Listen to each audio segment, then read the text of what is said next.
Hey, how's everybody doing? Hello.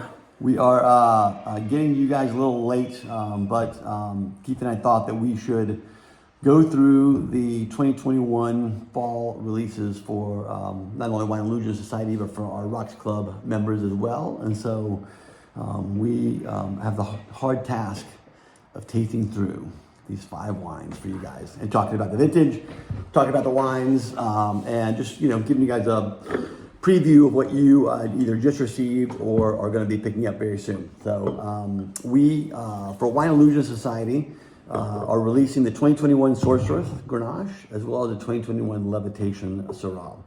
And case production on each of these? About 400 cases on the Grenache and about 750 on the Syrah. On the Levitation, okay, perfect. We will have a little bit, I think I made a comment that we were already sold out of the Sorceress. We actually do have some of this available. So for those of you guys not in our wine club or you want to buy some more, we'll make sure we have that available for you guys. So hey, let's get some in my glass too. Yeah. And let's do a little general vintage chat here.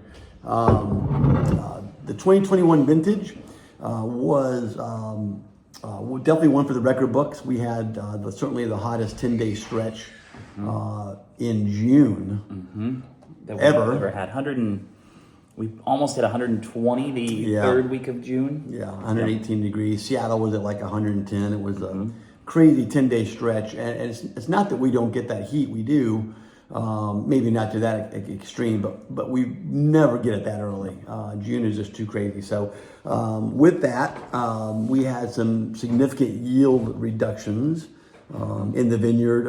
It really stressed out most of our vineyard sites, and I think our overall yields were down 35-40%. Yeah, we were 25 to 30% across the board down. Okay. Some sites did better than others. Bordeaux varieties in particular were impacted the worst, which we'll talk about in the spring. But the Rhones were also light, which meant that we made fewer single vineyard Grenache or single vineyard Syrahs and no single vineyard Grenache in 21. Yeah, normally. If you guys have been paying attention to our Grenache program, we picked up Weather Eye Vineyard back in with the 2019 vintage, and have been doing single barrel or single vineyard wines off of Weather Eye. And in 21, we had to use every drop of Grenache that we made in order to make the Sorceress. And so I think it amplified this wine. The vintage already was amplified. These wines are I think bigger shouldered wines than normal from Washington. Big structure, definitely, just loaded all the way across the board. The Sorceress is a blend of upland, French Creek, and like we mentioned, Weather Eye. The 21 vintage is actually 41% Weather Eye Vineyard, 37% upland, and 22% French Creek Vineyard. Yakima Valley AVA.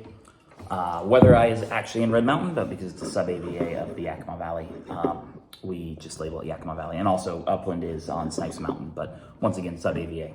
Yeah. Or we can just put all 3 AVAs on there and really confuse everyone. And the TTB would love that. Yeah, they would love that. So, not to mention, it's like put those on there, and what does that really mean to customers? We'll have to figure that out. So, but you guys know where the Yakima Valley is. Yes, absolutely. What's our stem program? So we have 3 different vineyards, right? So 3 vineyards. We're doing some different stem inclusion with each vineyard site.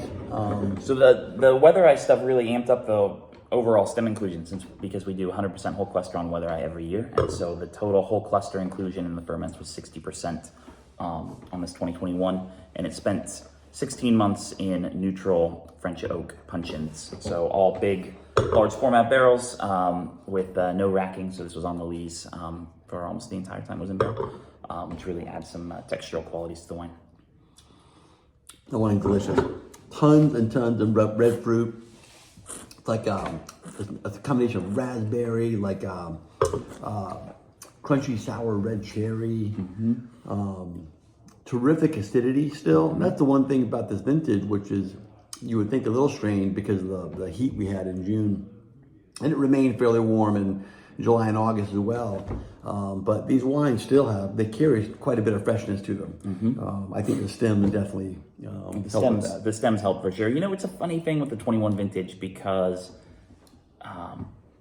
it has so much character and so much personality that I was afraid that extreme heat and the really hot vintage, one of the earliest vintages of all time, as well as being very small crops, I'm amazed by the varietal character that we got and the personality in the wines. I would have expected everything to kind of, with that heat and that small, really intense fruit, to kind of homogenize, and then we did not see that at all. And I'm really excited about the vintage because of that. Otherwise, you know, what do we do this for? Yeah, why do we do it? That's exactly right. Especially with varietals, right? Like you want to be able to know that this is Grenache and et cetera, et cetera. So definitely more muscular in general than the last few vintages. That's partly the vintage, partly the inclusion of that high percentage of weather eye, which is definitely a more tannic, darker, deeper site than our other sites. But it still maintains the elegance that we get from French Creek and Upland. And without going so far as to get into some, you know, you have some of those riper Chateauneuf vintages, for instance, and you take on some of those combination of like stewed characteristics sometimes, and something like a kirsch or raisiny notes. And there are people who love those things, and you know, there's nothing wrong with them if you like them. But that you know, stylistically, we're not trying to make that anyway. We're trying to avoid that, and that's the challenges that hot vintages will give you, especially with a varietal like Grenache, because Grenache is a fairly tricky varietal to work with. It ripens really quickly. The bricks can shoot up before you know it. You can be pulling samples out in the vineyard, and you get back and you think the vineyard, by tasting and just by the looks of it, you know, you still have green berries in the clusters, but you're at 24 and a half bricks already. Yep. And so you have to make that determination. Well, am I okay with, you know, a few green berries in there? And we probably tend to, we certainly are picking on the earlier side in general, but in a vintage like 2021, it was quite tricky, I think. Yes. I felt we did a good job of that. I think we did a great job with it. It's a nice wine. Right. I haven't tried that in a while. Yeah, delicious. That wine is got, all these wines have at least a decade in front of them. So don't be afraid to put a few of these in your cellar, just to watch as they age. We both love wines with a few years on them, and drinking through all of our library stuff over the past few years. We've done a few full library tastings, which have been a lot of fun. And it's just always rewarding to know that you're 15, 16, 17 years into it, and these wines are still tasting great, and still have some legs on them. So I love how the video seems to be capturing the difference in the color between these two wines. Yeah. Look at that. Right, yeah. Compared to the Sorceress we just poured. And we're going to move on to the Levitation. Absolutely. This is our 2021 Levitation Syrah. As with almost every vintage we've made of this wine, it's Lewis and Les Collines. Lewis dominant. Keith, with the especially in the warm years like 2021, we lean heavily into the cooler Lewis vineyard. So this is 74% Lewis, 26% Les Collines, fermented in stainless steel and concrete, and then aged in concrete and French oak puncheons. Just about 15% new on the oak, so just a little dash of new oak in there. We've got these oak upright tanks. We've got these concrete tanks that can ferment roughly 3.5 tons, and we use it we ferment Syrah in there. We ferment Cab Franc in there. Sometimes Merlot, but really try to focus on Syrah with those concrete fermenters, and then we age a big percentage of the Lewis in those concrete tanks for at least 11 months after harvest. Yeah. So the concrete is certainly thicker than our oak barrels. They have less oxygen intake. They're by no means anaerobic like stainless steel, where no oxygen is getting in. So it just slows down the overall development and helps keep the wines in a little bit of a reductive environment, which seems to be beneficial to, at least we like it, with our Rhone varietals. And it plays well with Lewis. Lewis has always been very, very fruit focused.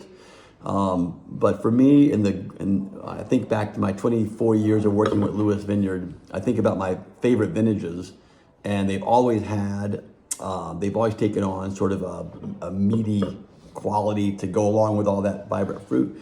2004 was one of those vintages, '08, and when we started using concrete especially, was it 16? 2017 is when we got the 17, big okay. kids, yeah. I remember that first vintage. It was like, oh, holy cow! Okay, this is what concrete's going to do with this wine. So we learned how to work with that concrete tank and understand a little more about just sort of taking care of the wine while it's in there, making sure that if it starts getting too reductive, maybe we'll do a little splash rack on it or something like that. But for the most part, it really has benefited this wine. So, Yep, absolutely. What do you get out of this thing? Well, I am kind of glad we are tasting the rest of these on the Day second two? day because this is so expressive. I think it's much more fruit focused today than it was yesterday. Again, A little better way. little less savory, but it still has these really cool gamey aromatics. It's like dark, ripe boysenberries and game. But it's surprisingly very fresh. Very fresh. I think and lively. I mean, it's yesterday it was showing aromatically a little bit more of the oak, and today I'm not getting oak on the nose at all. Very classic Washington State Syrah profile with the fruit and savory balance. Mm-hmm. It is, Lake Helene Vineyard is a fairly structured Syrah for us. I don't think people really talk about Syrah from a tannin perspective from Washington that often, but our Lake Helene Syrah is a beast of a wine, partly because we do so much whole cluster. Block 50 is 100% whole cluster every year, and that wine is, impenetrably dark and very, very tannic throughout the early stages of its life. Lewis, we don't really do much whole cluster with. We've played around with a couple of bins here and there. This has got one. Yeah, this has a little bit of whole cluster Lewis in it. Okay. But it's never been something that stood out so much that we're like, hey, let's do more of this with Lewis. Yeah, it doesn't seem to have as big of an impact on the overall profile of Lewis, and I don't know why. Well, it could be that. What if it's? We talk about the stems bringing freshness. Yep, and Lewis come back to the wine, freshness. and Lewis is, it's a cooler site. It's fairly late in our pick schedule, at least in most vintages. I don't think anything was very late in 21. Nothing was late in 21. We were done. We were done before October 1st. Yeah, we were done September 28th. That's just crazy. Yeah, something like that. So by easily the earliest harvest we ever had, But that being said, those wines are still very, very fresh always. And so really beautiful fruit profile. This wine will definitely benefit with a few years in the cellar. And as we're tasting today, we opened this yesterday, poured ourselves a little glass, got interrupted, put the wines back in the cold room overnight, and sort of rejoining it today. And it's as fresh as ever. So this wine's got a nice long life ahead of it. Yep. And it's rocking for you Syrah lovers out there, especially the ones who, if savory really isn't your thing, if you're not a rocks person, you don't like the psychedelic, we're going to pour you next. If the savoriness of things like from the rocks aren't really your thing, Levitation should be right up your alley. All right, for those who love the rocks members, we're going to taste through the Psychedelic, the Funkadelic, and the Spiders from Mars. And we've got the 2021 Psychedelic right here. And as always, a blend of our three separate trellising systems. We've got the Goblet, we've got the VSP, and we've got the fan system.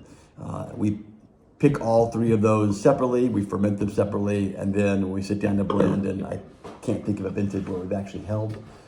No, everything either goes into the Psychedelic, or we do the Reserve, or the single barrel series that we did in 2020. Yeah. But those, doing a Reserve Psychedelic is rare. We do that every few years, in magnums only. And but for the most part, every barrel of Stony Vine goes into the Psychedelic every vintage. Another wine that I think totally benefited from Yes, being open indeed. overnight. This wine is like Well, it's interesting, right? Because whereas the Levitation overnight, the nose went more fruit driven. this goes a little more The savory. Psychedelic overnight went more savory. Yeah, it actually smells more like psychedelic than it did yesterday when we popped it open. Yesterday it was It's showing very- some kind of rambunctious, forward fruit, and today it's not. It's aromatically not showing that at all. One of the things about the psychedelic that we love and that we've sort of geared our winemaking towards is that this vineyard for us and this wine, if we talk about the wine in terms of like being more feminine or being more masculine, this has always been a little more feminine. It's been a little more delicate. It's been a little more perfumey, and it was interesting because yesterday when we did open this up, I thought, oh, this is, it has some burliness to it almost. Yep. And today, all those really pretty aromatics are actually coming out. Really with this pretty, wine. like, There's some floral Floral, notes. a little Yeah. bit of light smoked meat, but in a really pretty way. Maybe like some tobacco smoke, like pipe smoke. Yeah. I always hear tobacco leaf as a tasting note with stuff off the rocks. Yeah, I like that a lot. Yeah, really, really pretty wine. This is one of those wines you just want to, you'll have your nose in there as much as you'll be drinking it. Just watch this wine sort of change over time. Yeah, that's gorgeous. So the Psychedelic spends most of its time in larger format barrels. Some 300s, a lot of 500s. We're almost all 500s on the Psychedelic. Okay, these and then days. not much new, maybe 10, 15% new. This is saying 20%. That's kind of been where we are, 10 to 25%, depending on the vintage, and lots of whole cluster on this. This is probably 60% plus, 60 to 65%, which again brings some savory flavors, but mostly brings a lot of freshness and brings some Yeah, there's like texture an to the wine. herbal component that benefits this wine because if you think if it was super savory, if it was just all dark fruit, dark meat, roasted meat, things like that, the stems lift that up a little bit for sure and just brighten the wine up. Really beautiful fruit profile. And again, coming from a warm vintage, this is the ripest the Psychedelic has been since probably 2014, and it's still just barely over 14% alcohol, and I think it carries it really well. Yeah, for sure. Yeah, definitely not getting any heat. No. Like I said, if anything, this is another wine that would benefit with certainly some time in cellar. But if you're going to crack these open, give yourself 30 minutes to an hour. At least. Decant it, double decant it, whatever, and kind of just spend some time with the bottles. It's a great day 2 bottle, as we're already finding out here. So, all right, we're going to move into the Funkadelic, our awesome neighbor, Rich Funk. Next door is Savaya. Has been selling us fruit since 2009. It was his very first vintage off of his estate vineyard down in the Rocks District. Rich's vineyard is located a little further east than Stony Vine, a little closer to the town of Milton Freewater. It's a little bit higher in elevation. Definitely has it's got a different trellising method. It's sort of a modified Geneva double curtain. They call it GDC. And so your fruit zone is essentially shoulder to head height. So it's fairly high, and it's a split canopy to allow sunlight to get in the middle of the canopy. There's got great shading, but it's getting that dappled sunlight all the way through. It allows you to actually hang a heavier crop. Yep. And in a warm area like the Rocks District, so people talk about yields quite often as if it is directly correlated with quality, and it can be for sure. But it doesn't necessarily. There's no hard fast rule that low yields equals superior wines. Some vineyard sites need to hang a heavier crop. You wouldn't want to grow Cabernet at 1.5 ton to the acre on Red Mountain, for instance. You'd be picking that in August because there's just those vines. You need something to balance it out. And so in the Rocks District. The Rocks District is a perfect place for Syrah, 4 ton to the acre. And Rich's Vineyard does that, and Stony Vine consistently hits 4 ton to the acre as well. It's about vine balance. Like you're talking about, you want to balance the number of leaves you have, your shoot growth, to how many clusters you're carrying. And in Washington, we tend to have pretty high vigor, especially in the rocks. And Especially so the rocks. a really vigorous canopy with very little fruit is an unbalanced vineyard, and the quality actually, for me, goes down if you don't carry the right amount of fruit. Yeah. Because you lose the freshness, and you also lose a lot of personality and a lot of varietal character if you aren't finding that balance. Yeah, for sure. So the Funk Vineyard, we worked with it since 09, 9, 10, and 11. We took a 3-year break from working with that when we picked up, when we started making the Psychedelic, thinking, well, we don't need more than one rocks wine. All the rocks wines taste the same. And after making Psychedelic for several years, we recognized how different Stony Vine was from the Funk Vineyard. And not just in location, but in all those other things we talked about. The trellising system has an effect on that. Elevation has an effect on that. And so we know that this wine wants to be a little burlier wine, a little bit more fuller bodied wine, and so we just sort of go with that. Again, we sort of tailor our winemaking around the site as well. And so this wine has consistently been one of our favorites to make every year. It's probably one of our most popular wines with our Rocks Club members. We have Rich was kind enough to actually increase our allocation to 2 tons. Yes. So we can make about 120 cases a year instead of 90. Yeah. But we wish we could make more. But we're fine with making what we make. And what's our STEM inclusion program on this? We're 1/3 whole cluster on this. Because it's such a small production, we keep that pretty consistent year to year.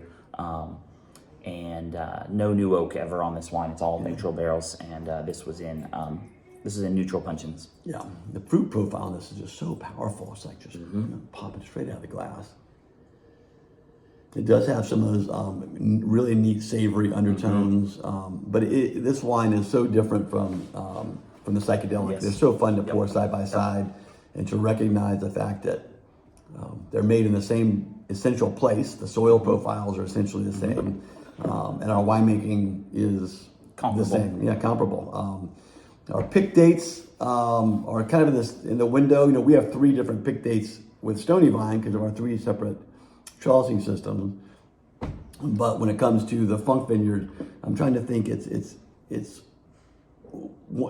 one of our earlier sites? Yeah, so we almost always pick the Funk within a few days of either of our earliest Stony Vine pick, Which is usually Goblet. and it still ends up most years a percent of alcohol higher than the Psychedelic. So it's at just least like a brick. It's like riper a site. brick higher. It's much higher in sugars when we ended up picking that. And so again, we're not purposely trying to make higher alcohol wines and getting this riper. It's more about what this vineyard really wants to be.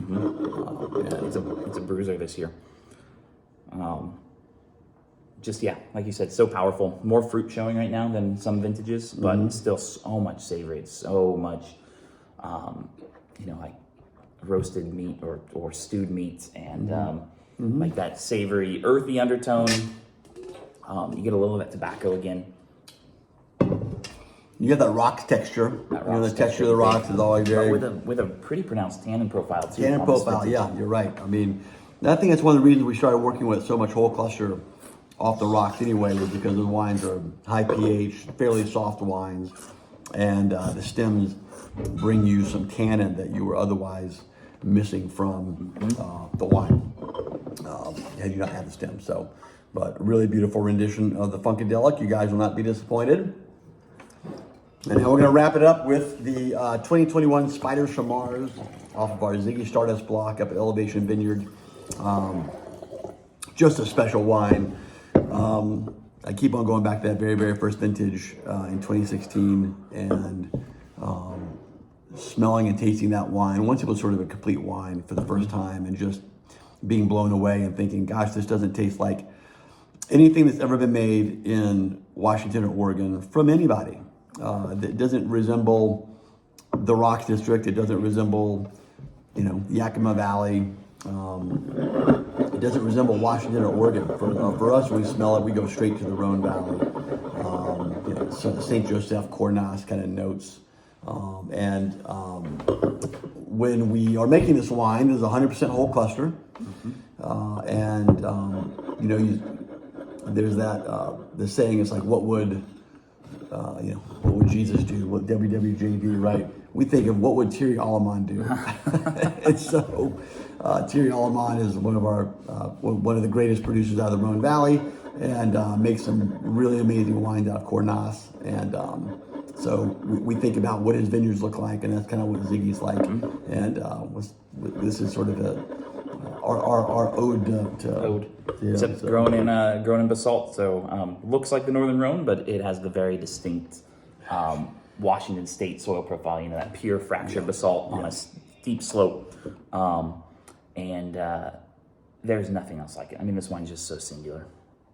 And again, the perfume is what comes to mind. So floral, so perfumey, and it's exotic, which is just, I mean, it's almost no fruit on the nose. You know, no identifiable fruits. It's all florals and herbs and spices. And, this like savory undertone.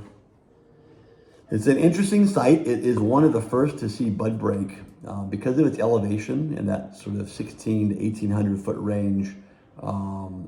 Because of its elevation, it stays much warmer in the spring. So when it's cool and you almost have like spring frost or even late frost for that matter. But it warms up much quicker at that elevation up in the valley. And with that early warmth, you get early bud break. And so it's typically about 2 weeks earlier than the rest of the Walla Walla Valley.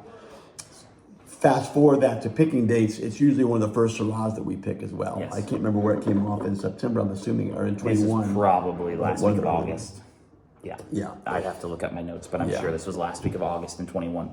So it sees the same amount of hang time as our other vineyards. Yep. It's just shifted forward shifted 2 forward. weeks, and that means even the harvest date is shifted forward from a lot of our other vineyard sites too.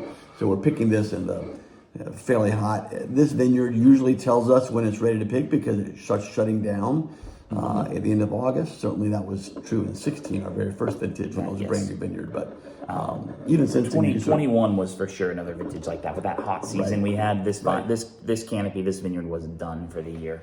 Yeah. And it's a hard vineyard to keep a canopy up all the time, especially when it's hot, because there's no moisture holding capacity in the soils up there. And so when you're watering every day for a 2 hour set or whatever it is, just to keep the vines alive. Because it's going to take a very long time for those roots to get down to any place where there's anything that holds water. Yeah, exactly. Most of that water, even if it's raining, it's just running down the hill. It's not actually getting, some of it's getting down there, of course. Yes. Anyway. And that the stems in this wine express themselves in such a beautiful way. Mm-hmm. Like that green peppercorn. Yep, green peppercorn. And then again, green herbs, basil. And it's just so fresh on the palate. Mm-hmm. And lively too. It's not lively, fresh texture. It doesn't sit on your it's not weighty, in that it just sort of weighed down on your palate at all. It's a sort of seamless wine. Did a killer food wine for sure. Absolutely. Alcohol in this 13.2. 13.2. We've had it as low as, was it 12.6? 12.6 in 2016. Yeah. We've had it as high as like 13.8. But again, this vineyard tells us when it's ready to pick, and it's ready to pick in the 13s. Yeah. That's just what it does. Yeah. A fairly low yielding site. So going back to yields and how they relate to their site. Again, certain sites are meant to hold 4 tons to the acre. Certain sites are meant to hold 1.5 tons to maybe 2 tons at most. 1.5 here, 1.25 to 1.5 per vintage. Yeah. And that's really not going in and doing much in the vineyard. We're not going in and dropping half of the crop on the ground to reduce it down to that level. That's just kind of what the vineyard gives you. With proper pruning, it's just where it is. Yeah. We'll go through and do some color thinning, or we'll do if there's bird damage or things of that nature, we'll go drop the fruit. But killer wine. If for those of you who have had the opportunity to go up to see Elevation Vineyard with either Keith or I, you know what we're talking about. It's a truly special site. The North Fork of the Walla Walla River, you're seeing some expansion up in that area. It'll certainly be its own, at least the rate that AVAs are going up here in Washington. I definitely see this becoming an AVA in the next 5 years. Yep. Yeah, I think so. I think Kevin Polk's probably already working on it. We're working on it, yeah. So, but again, another really, really special wine, and we're honored to work with that vineyard site, and honored to make this wine every year. And we're so glad that you guys get the opportunity to taste it as well. Hopefully, you're sharing it with your friends. Another wine that's definitely built for the cellar. I can't wait to see what this wine's going to be like in 10 to 15 years from our library and stuff. So, yeah. Absolutely. So enjoy the 2021s while you can. If you guys haven't already picked some up, feel free to jump on our website. We've got Sorceress and Levitation and Psychedelic available on our website. If you are we sold out of the funk? The Funk's pretty much gone. You could shoot an email to Daniel, and he'll get you taken care of. Okay, and same thing that we do have some spiders. We definitely have some spiders, and so we can get you those. This will probably go up on the site here pretty soon. We'll make sure people have access to it. We had to make sure the club got taken care of first before we actually threw it up on the site. So, but these wines are available. These wines are really delicious. If you are a lover of Rhones, I think you will not be disappointed by any of these. By the 21s for sure. It's a great lineup. Yeah, awesome. Good job, buddy. Thanks. Hey, cheers. Cheers. Oh, God, I can't do that. Yeah. I'm gonna pour myself some more of this right here. So. Morning drinking. Cheers. Yeah. Thanks, you guys. Looking forward to seeing you very soon here at either Walla Walla, Soto, or very soon Woodinville. We hope to be open by the first week of December. Fingers crossed with that. And come and say hey. And you guys have an amazing day. Bye.